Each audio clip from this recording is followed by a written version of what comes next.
O estrondo das botas, o cheiro de betume quente, o assobio das picaretas na pedra. Sobre os vales da Itália, a poeira se levanta, não de batalha, mas de construção. Enquanto outros povos ainda discutiam sobre fronteiras, Roma já conectava seu mundo com estradas. A questão é, como eles conseguiram construir 85 mil quilômetros de artérias de pedra sem máquinas, sem concreto, sem aço? E por que essas estradas vivem mais do que muitos impérios? A resposta está escondida não apenas na engenharia, mas também na mentalidade de um povo para quem o caminho era sagrado. Historiadores escreveram que a primeira grande estrada, a Via Ápia, começou a nascer no ano 312 a.C., quando o censor Apio Cláudio ordenou que se construísse um caminho de Roma a Capua. Pelos padrões da antiguidade, isso era uma loucura. Quase 190 quilômetros através de colinas, pântanos e campos de pedra. Mas os romanos não conheciam a palavra impossível. Na base de cada estrada jazia uma estrutura multinível, como se camada por camada fosse a armadura do império. Esse sistema era chamado de áger, que significava aterro. Primeiro, cavava-se uma vala, depois a preenchiam com cascalho, pedra grande, areia e finalmente cobriam-na com lajes de basalto, polidas até o espelho. O peso de cada uma podia exceder 300 quilogramas. Não era apenas um caminho, era um monumento ao poder. Imagine como, sob o martelo dos engenheiros, as pedras se transformavam na espinha dorsal viva do império. Quando uma legião passava pela Via Ápia, a terra sob os pés ressoava, como se a própria República Romana estivesse em ataque. Os guerreiros acreditavam. A estrada não era um meio, era uma arma. Ela carregava ordens, pão, leis, legiões. O termo cursores designava os mensageiros que corriam por essas estradas com uma velocidade comparável à do correio moderno sobre rodas. Eles podiam entregar uma mensagem a centenas de quilômetros em questão de dias. Para o mundo antigo, isso era um milagre, uma conexão instantânea entre as províncias. Escavações mostram que mesmo após 2000 anos, sob camadas de terra e grama, as lajes de pedra ainda jazem em seus lugares como se esperassem o retorno da legião. Arqueólogos encontraram vestígios de rodas, cravados na pedra tão profundamente que parece a própria estrada memorizou a história. Mas como manter tal perfeição ao longo dos séculos? O que levava as pessoas a assentar cada laje com a precisão de um joalheiro, sabendo que nunca veriam o fim do caminho? A resposta está na disciplina militar. As estradas eram construídas por legiões, não por escravos. Cada soldado sabia. Construir um caminho significa conquistar. Segundo várias fontes, cerca de 10.000 pessoas participaram da construção da Via Ápia. Eles trabalharam por meses, dormiram ao ar livre, comeram cereais secos e carne salgada. Mas o principal, cada metro do caminho estava subordinado à ordem romana. Se a linha da estrada se desviava da reta, a quebravam e começavam de novo. Os romanos chamavam este princípio de recta via, estrada reta. Não era apenas uma solução de engenharia, mas um símbolo do pensamento romano. Ir direto, apesar dos obstáculos. Nem mesmo as montanhas podiam fazê-los desviar. Com cada nova estrada, Roma não apenas conectava cidades, ela ligava o mundo em um sistema único. Pedra por pedra, caminho por caminho, o império gerava uma rede que sobreviveria aos séculos. Mas para entender como eles mantiveram essa ordem em grandes distâncias, é preciso olhar mais fundo, para onde a estrada se tornava não apenas uma estrada, mas uma manifestação da máquina militar de Roma. Com os primeiros raios de sol, milhares de soldados já estavam em formação, não com uma espada, mas com uma pá. À frente deles jazia uma encosta rochosa, onde em breve deveria passar a nova artéria de Roma.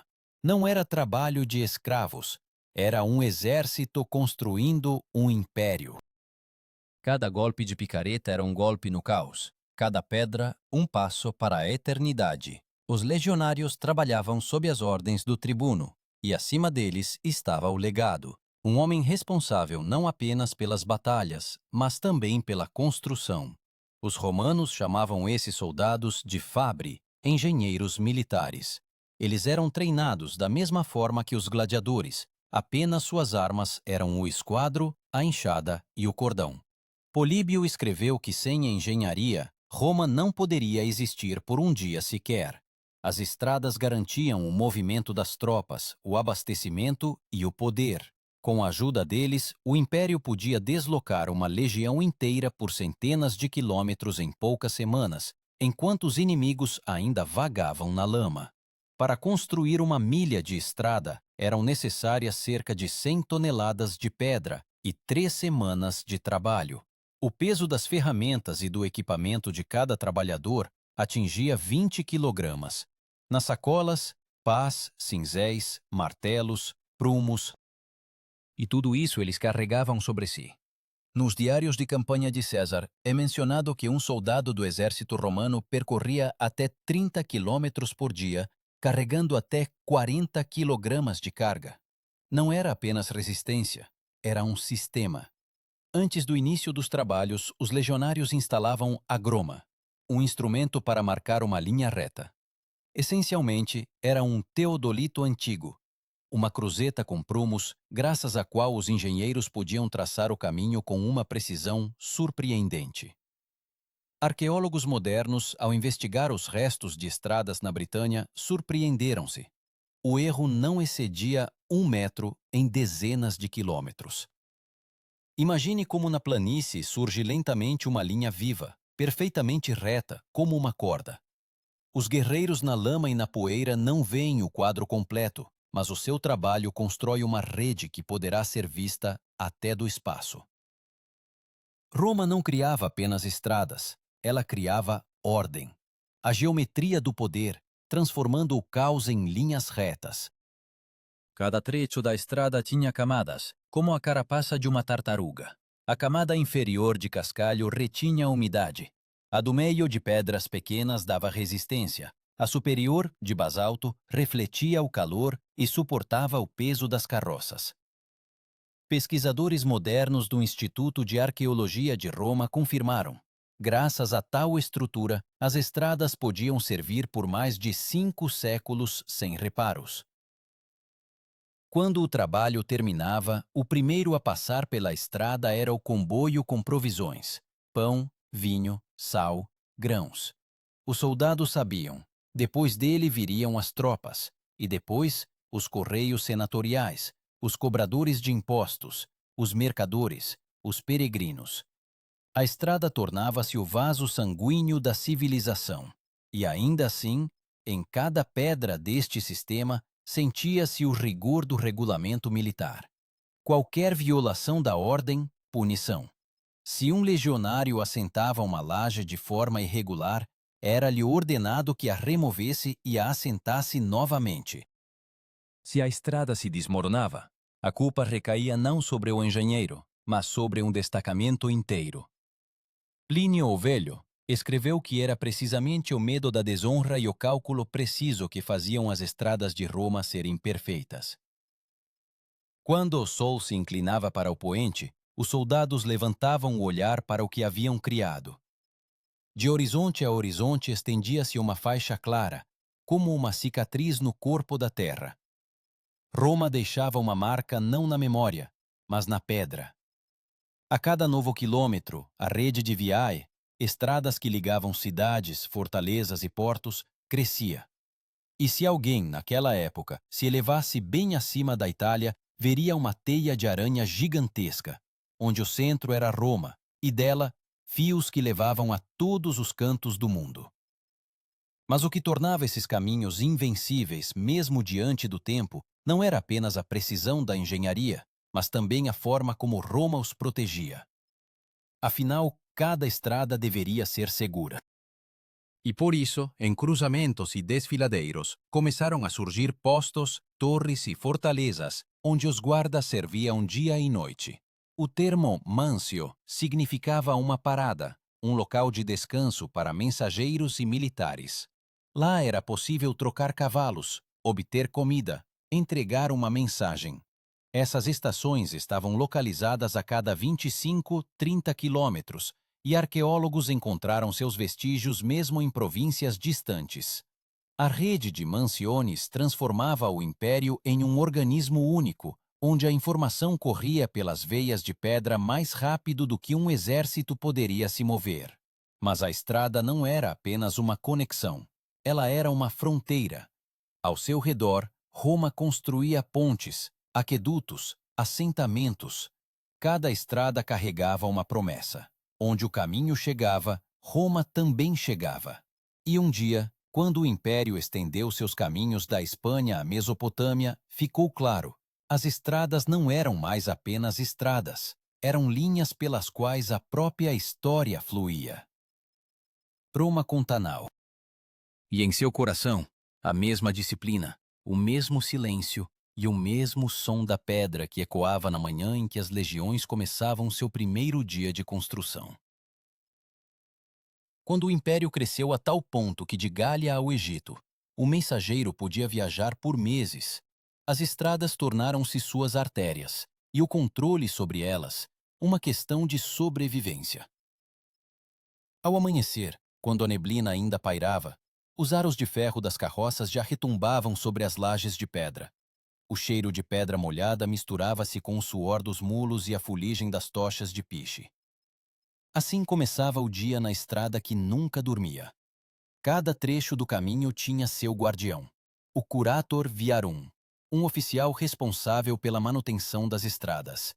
Ele era mais do que um administrador, um supervisor da ordem, engenheiro e juiz ao mesmo tempo.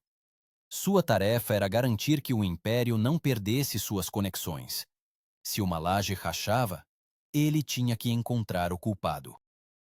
Se uma ponte desmoronava, ele reportava pessoalmente a Roma. E quando os senadores viajavam sobre o basalto liso, eles sabiam, sob cada roda, o trabalho de milhares desses guardiões invisíveis. Os romanos sabiam ver nos detalhes o que outros consideravam minúcias. Até a inclinação da estrada era calculada com precisão de grau, para que a água não estagnasse e não destruísse a pedra. Para isso, utilizavam o sistema clava calicaris, uma antiga forma de drenagem, valas inclinadas que se estendiam ao longo da estrada. Arqueólogos na Espanha encontraram restos desses drenos com até meio metro de profundidade, e eles ainda funcionam. Imagine este som. Após a chuva, torrentes de água correm pelos sulcos de pedra, como pelas veias de um ser vivo. A estrada respira, retumba, cheira a ferro e chuva. Ela não é apenas uma coisa, mas um organismo que vive por séculos. Mas os romanos foram além. Eles entendiam que a estrada deveria ser não apenas resistente, mas também rápida. Para isso, foram criados os miliários, marcos de pedra que indicavam a distância até Roma. Estes foram os primeiros sinais de trânsito da história. Neles eram gravados o nome do imperador e os números das milhas. O viajante, ao percorrer a estrada, sempre sabia quanto faltava para o centro do mundo. Cada um desses marcos não era apenas uma marca, mas um símbolo da presença do poder. Quando um exército entrava em uma nova província, a primeira coisa que faziam era instalar um miliário. Assim o império declarava: agora isto também é parte de Roma. E hoje, encontrando seus fragmentos na Britânia, Turquia ou Síria, arqueólogos dizem que até as pedras guardam a lógica romana: ordem e distância. Livio escreveu que em algumas estradas o movimento não cessava por uma hora sequer. À noite, moviam-se comboios com grãos. Durante o dia, destacamentos de mensageiros. E à noite, comerciantes e peregrinos. Ao longo do caminho, havia hospedarias, ferrarias, templos de Mercúrio, o patrono das viagens. No ar pairava o cheiro de vinho, óleo quente e poeira. Era um fluxo vivo, no qual se misturavam línguas, povos, destinos. O lugar especial era ocupado pelas pontes. Onde os rios rompiam a paisagem, os romanos erguiam arcos de pedra, unidos por argamassa de cal. Eles os chamavam de pons, ponte. Uma delas, a Ponte Fabrício, construída no ano 62 a.C., ainda hoje se encontra em Roma. Suas pedras viram a mudança de épocas, imperadores e povos, mas ainda suportam os passos dos turistas. Isso é a prova de que a engenharia de Roma não era apenas maestria, mas uma arte da eternidade. Para que tais estruturas resistissem por séculos, os engenheiros usavam uma substância que se tornou lenda: o cimento romano. Era chamado de pozzolana, cinza vulcânica que, misturada com cal e água, criava um concreto que endurecia mesmo debaixo d'água. Cientistas modernos confirmaram: foi graças a essa mistura que as estradas e pontes de Roma não se destruíram em 2000 anos. Cada novo quilômetro de estrada era um ato de vontade política. Afinal, o caminho não é apenas um meio de transporte, é uma forma de controle. Os romanos diziam: onde há estrada, há lei. Por essas estradas moviam-se legiões, mas também impostos, escravos, ordens, rumores. Tudo o que constituía o tecido do império fluía pelos leitos de pedra. Às vezes, no silêncio da noite, ouviam-se passos nas estradas. Eram os cursores, aqueles mesmos mensageiros que levavam as cartas dos imperadores. Eles corriam, trocando cavalos em cada estação, dia e noite. Nas crônicas de Tácito, menciona-se que uma mensagem da Britânia podia chegar a Roma em 8 dias. Para sua época, quase um teletransporte. E ainda assim, as estradas não eram silenciosas. Elas absorviam os vestígios de guerras, sangue e esperança. Quando as procissões triunfais passavam por elas, a estrada zumbia com o estrondo das bigas. Quando as legiões retornavam após uma derrota, ela soava diferente, pesada, abafada, como se a própria terra lamentasse. Roma criou uma rede sem igual, mas por cada quilômetro havia um preço: sangue, trabalho, anos. E em algum momento as estradas tornaram-se não apenas um símbolo de poder, mas um teste para o próprio império. Porque quanto mais longo o caminho, mais difícil é manter seu fim. E neste frágil equilíbrio entre ordem e distância, um novo capítulo da história romana começava. Quando as estradas, construídas para a eternidade, começaram a expor o limite das capacidades humanas. Quando a rede de estradas romanas alcançou as fronteiras mais distantes do império, das colinas britânicas às areias da Síria, a própria ideia de caminho transformou-se em símbolo de poder. Mas quanto mais as estradas se estendiam, mais difícil se tornava mantê-las. De repente, um novo inimigo surgiu diante dos romanos. Não os bárbaros, nem as revoltas, mas o tempo. E a luta contra ele revelou-se tão exaustiva quanto as guerras. Nas periferias do império, as estradas começavam a rachar sob o sol. As chuvas as transformavam em rios de pedra, por onde as pedras rolavam. E ainda assim, os romanos não se rendiam. Em cada região atuavam os beneficiari, oficiais militares responsáveis pela reparação e guarda dos caminhos. Eles viviam junto às estradas, em pequenas casas de pedra. Vigiavam as pontes e chamavam os trabalhadores quando apareciam rachaduras. Em inscrições epigráficas, encontradas na Gália, encontram-se os nomes de tais pessoas. Simples, esquecidas, mas foram elas que mantiveram o pulso do império. O termo vestigium significava rastro, e eram precisamente os rastros que mostravam aos arqueólogos onde passavam as antigas estradas. Na Britânia, sob camadas de relva, encontravam-se aterros de pedra com dezenas de quilômetros de comprimento, dispostos tão cuidadosamente que suas linhas só podiam ser vistas do ar. Esses rastros pareciam dizer: aqui, outrora, pisou um legionário. Aqui, ressoou a fala latina. Aqui passou Roma. Mas por trás da ordem externa escondia-se uma logística colossal. Manter 85 mil quilômetros de estradas de pedra exigia centenas de milhares de trabalhadores, animais, ferramentas e provisões. Os romanos criaram o que os historiadores modernos chamam de a primeira administração rodoviária do mundo. A cobrança de impostos para a reparação dos caminhos tornou-se uma prática constante.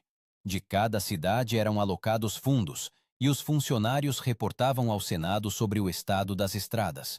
aqueles que falhavam no plano arriscavam perder não apenas o cargo, mas também a honra. Nas estradas, havia postos e torres de controle, onde patrulhas verificavam as caravanas. Nas províncias, especialmente no Oriente, as estradas eram guardadas por destacamentos especiais stationarii. Eles reprimiam roubos, zelavam pela ordem e ajudavam os viajantes. Nos papiros romanos do Egito, preservaram-se relatórios de tais guardas, datas, rotas, queixas de comerciantes. Era um exército invisível, graças ao qual as estradas permaneciam seguras. Imagine uma caravana noturna, movendo-se pelo deserto. O brilho das tochas, os gritos dos condutores, o som abafado das correntes nos camelos. Ao longo da estrada, torres de vigia, onde fogueiras ardem para que os viajantes saibam que ainda estão dentro dos limites do império. Não era apenas uma rede, era o sopro da ordem em meio ao caos das terras bárbaras. Dados arqueológicos confirmam, em alguns lugares, as estradas tinham até 8 metros de largura, o suficiente para que 2 carroças pudessem passar sem parar. Valas laterais recolhiam a água, e nas bordas havia lances de pedra, protegendo as lajes da destruição. Quando engenheiros modernos investigaram a estrutura da Via Domitia na Espanha, eles reconheceram que nas estradas romanas não há um único elemento acidental. Tudo está subordinado à lógica da resistência e durabilidade. Mas como qualquer sistema vivo, as estradas precisavam de renovação. Os imperadores organizavam grandiosas inspeções. Assim, sob Augusto, foi realizada uma revisão de todas as estradas da Itália. As crônicas relatam: o imperador viajou pessoalmente por elas, acompanhado de engenheiros verificando o estado das lajes. Após essa inspeção, muitos trechos antigos foram reconstruídos e reforçados. Foi então que surgiu a ideia de instalar altares e estátuas de deuses nas estradas, para que o caminho se tornasse não apenas seguro, mas também sagrado. A estrada, como um templo a céu aberto. Ao longo dela erguiam-se estelas de pedra com imagens da deusa Fortuna, guardiã da sorte. O viajante, ao passar, deixava uma moeda ou um pedaço de pão. Assim, os romanos uniam o engenheiro ao divino. Pedra e oração, prática e fé. Mas, quanto mais a rede se expandia, mais sacrifícios exigia. Nas montanhas da Ásia Menor, as estradas tinham que ser abertas através de rochas, explodindo-as com fogo e água. Nas províncias quentes do Oriente, os trabalhadores morriam de calor, e no Norte, de frio e vento. Lívio escreveu: Roma construía estradas como guerreava, sem piedade e sem descanso. Com o tempo, as estradas tornaram-se o símbolo da própria ideia de Roma, um poder que não conhece distâncias. Plínio afirmava: nenhum povo subjugou a terra como os romanos a subjugaram com pedra. E de fato, a estrada transformava um território estrangeiro em parte do império mais rapidamente do que um exército. No entanto, nessa grandiosa rede, um paradoxo começou a crescer. Quanto mais perfeitas se tornavam as estradas, mais rapidamente por elas se espalhavam não apenas ordens, mas também rebeliões, rumores, doenças. Aquilo que unia o império começou também a destruí-lo por dentro. Sobre essas mesmas pedras por onde outrora passavam as procissões triunfais, agora se moviam fugitivos, saqueadores e exércitos estrangeiros. E então Roma sentiu pela primeira vez que as estradas criadas para a eternidade poderiam se tornar seus próprios laços. Mas antes que a rede começasse a enfraquecer, ela ainda conseguiu alcançar o auge. Uma época em que as estradas se tornaram não apenas infraestrutura, mas um símbolo vivo de poder que parecia não ter fim.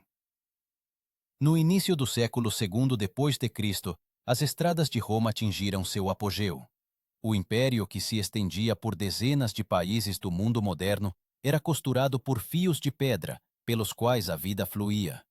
O estrondo das bigas, o tilintar das ferraduras, o cheiro de poeira e couro, tudo isso era o sopro da cidade eterna. De Roma era possível ir a pé até o oceano sem se desviar do caminho. Os miliários, essas testemunhas de pedra do tempo, erguiam-se ao longo das estradas, como guardiões, lembrando a cada viajante: todos os caminhos levam a Roma. Nessa época, as estradas tornaram-se não apenas uma conquista de engenharia, elas se transformaram em um instrumento de estabilidade política. Por elas moviam-se não apenas tropas e mercadorias, mas também o poder.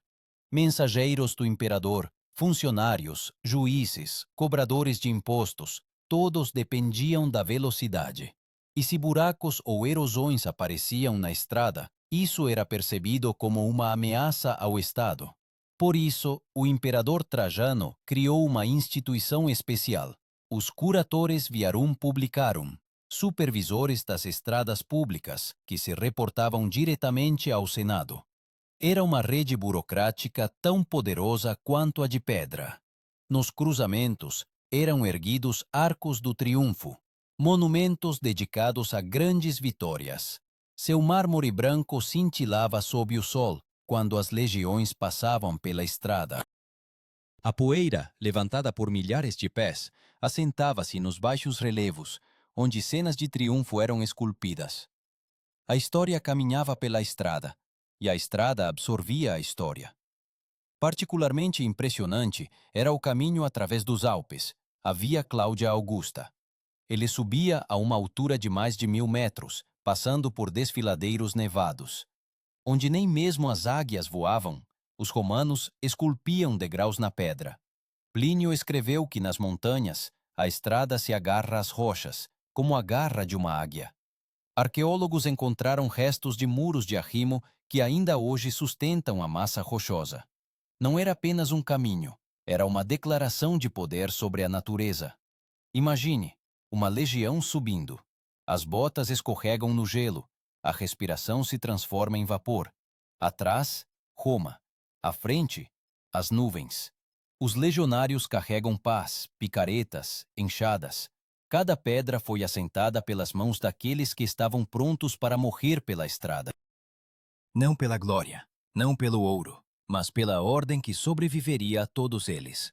Para facilitar a movimentação nessas estradas, usavam-se carroças especiais com rodas estreitas. Elas eram chamadas de plaustra. Os rastros dessas rodas, 2 sulcos paralelos, que podem ser vistos nas lajes ainda hoje.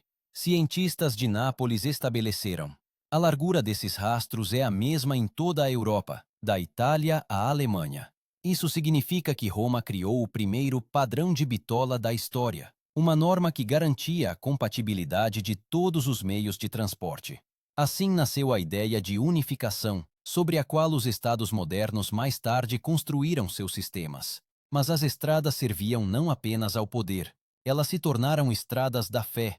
Por elas caminhavam missionários, filósofos, peregrinos. Foi pelas estradas romanas que o cristianismo se espalhou, da Judéia à Gália. O apóstolo Paulo viajou pelas mesmas pedras por onde antes passavam as legiões. A engenharia romana tornou-se um condutor involuntário de uma nova ideia que mais tarde mudaria o mundo. Achados arqueológicos confirmam: ao longo das estradas eram construídas pequenas capelas, cruces e lápides. Todo viajante que morria longe de casa queria permanecer à beira da estrada, para fazer parte do movimento mesmo após a morte. Essas inscrições de pedra ainda podem ser lidas: desejos de boa sorte, orações, nomes daqueles que nunca mais voltaram. As estradas tornaram-se uma crônica do destino humano. Suas pedras lembravam os passos de imperadores e escravos, soldados e mercadores, amantes e fugitivos. Elas ouviram risos, gritos, gemidos, orações. E quando hoje os arqueólogos limpam mais uma laje da terra, parece-lhes que ouvem o eco daquele estrondo, de rodas que impulsionavam o destino para a frente. Do ponto de vista militar, as estradas permitiam a Roma reagir instantaneamente. Em caso de ameaça de uma província, as legiões podiam partir em poucas horas. A distância de Roma ao Reno, quase 1500 quilômetros, podia ser percorrida em 30 dias, uma velocidade incrível para o mundo antigo. Isso tornava o império quase invulnerável. Mas nisso também se escondia a fraqueza.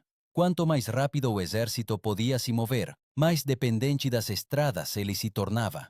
Quando os caminhos se destruíam, a ordem também se desmoronava. Mais tarde, em tempos de declínio, as estradas começaram a ser tomadas pela vegetação. Sem supervisão, sem legiões, sem impostos, elas perdiam sua vida. No entanto, na era de Trajano e dos Antoninos, as estradas ainda brilhavam. O império parecia eterno. A pedra era lisa, as pontes estavam de pé, os postos fumegavam com tochas. À noite, quando o sol se punha no horizonte, o caminho tornava-se dourado, como se a própria terra agradecesse àqueles que a uniram. Mas quanto mais alto Roma subia, mais profunda se tornava a rachadura sob suas lajes.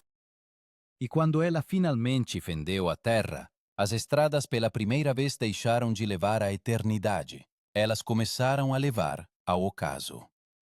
O declínio do Império Romano não aconteceu de repente. Ele se estendia como uma rachadura no mármore, uma fenda que crescia imperceptivelmente, que a princípio podia ser disfarçada com cal, reforçada com um escoramento, silenciada nos relatórios. Mas as estradas sentiram essa ruptura antes de todas. Elas, como organismos vivos, foram as primeiras a perder a sensibilidade.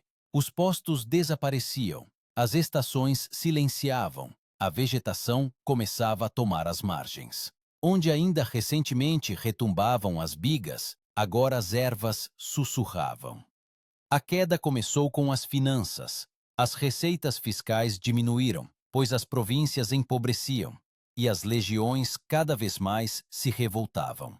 Os trabalhadores das estradas exigiam salários, cal, ferramentas. O império, por sua vez, gastava fundos em guerras com bárbaros e conflitos internos. Quando a manutenção dos curatores viarum foi reduzida, a supervisão enfraqueceu. A reparação passou a ser confiada às comunidades locais. E nisso estava o primeiro sinal. A estrada deixou de ser um assunto do Estado, tornou-se uma questão de sobrevivência. Junto com a saída da administração, desapareceu também os cursos públicos, o sistema postal. Os mensageiros já não corriam pelo império com as ordens dos imperadores. As mensagens atrasavam, as cidades viviam isoladas, e o poder, na ignorância. Onde antes eram necessários 5 dias, agora eram precisos 20. A velocidade do império caiu, e com ela caiu sua força. Os bárbaros não destruíram as estradas intencionalmente, eles simplesmente as percorreram. Foram precisamente os caminhos romanos que levaram os godos a Roma, os vândalos a Cartago, os hunos a Panônia. Ironia do destino, aquilo que outrora ligava o império, agora abria aos inimigos o caminho mais curto para o seu coração. Um historiador moderno disse: Roma não caiu pela espada, mas pela estrada por onde essa espada chegou. No século IV, os imperadores tentaram reviver o sistema. Constantino o Grande emitiu decretos sobre a restauração das estações rodoviárias e obrigou as cidades a destinar escravos para o reparo. Mas já não havia nem disciplina, nem vontade. As pedras, arrancadas das estradas antigas, começaram a ser usadas para muros e templos. Em Bizâncio, da antiga grandeza restaram apenas trechos isolados, pelos quais passavam peregrinos e soldados. No entanto, as estradas não desapareceram completamente. Elas se transformaram nos ossos de um organismo antigo, sobre os quais mais tarde cresceram novas civilizações. Caravanas medievais, peregrinos e comerciantes seguiam pelas mesmas linhas por onde outrora caminhavam as legiões. Até muitas das modernas autoestradas da Europa são descendentes dessas antigas rotas. De Roma a Londres, de Milão a Colônia, se olharmos para o mapa, podemos ver a sombra da antiga estrutura, ainda segurando o continente. Mas na antiguidade tardia, essas estradas tornaram-se um símbolo de perda. Por elas, agora não passavam vencedores, mas sim fugitivos. Famílias abandonando cidades destruídas levavam em carroças crianças e vasos, salvando o que podia ser salvo. Nas margens se erguiam-se cruzes, onde os viajantes morriam. O vento levantava a poeira das lajes e parecia que as próprias pedras sussurravam os nomes dos impérios caídos. Entre as ruínas das estradas, raras inscrições foram preservadas. Numa pedra encontrada na campanha, está gravado Viator siste gradum hic Roma fuit. Viajante, para o teu passo, aqui esteve Roma. Esta frase tornou-se uma metáfora da época. A estrada ainda está de pé, mas aquilo para o qual foi construída já não existe. Os cronistas cristãos interpretaram as estradas de outra forma. Para eles, elas tornaram-se um símbolo de transição, o caminho do mundo pagão para o mundo espiritual. Monges viajavam pelas antigas rotas, levando o evangelho. Eles viam nelas não os restos do império, mas uma ponte entre o terreno e o eterno. Assim, as estradas de Roma ganharam um novo, quase místico significado. Gradualmente, nos locais das antigas estações, surgiram mosteiros. Onde antes descansavam os mensageiros dos imperadores, agora se estabeleciam eremitas. As estradas deixaram de ser caminhos de poder, tornaram-se caminhos de redenção. E se antes o homem as percorria por uma ordem, agora pela salvação da alma. Mas apesar da transformação espiritual, a estrutura física morria. As lajes de pedra afundavam na terra, transformando-se em uma camada arqueológica. Em alguns lugares, por exemplo no sul da Itália, as estradas eram cobertas por cinzas de erupções do Vesúvio, como se o próprio tempo tivesse decidido conservá-las. Em outros, eram levadas por inundações, desmanteladas por camponeses, usadas para fundações. E ainda assim, se hoje nos colocarmos num trecho preservado da Via Ápia, podemos sentir uma sensação estranha, como se sob os pés não houvesse apenas pedra, mas memória. Esta estrada não pertence ao passado, ela pertence ao movimento. Ela ainda leva a algum lugar, mesmo que o objetivo tenha sido há muito esquecido. Roma desapareceu, mas as estradas permaneceram.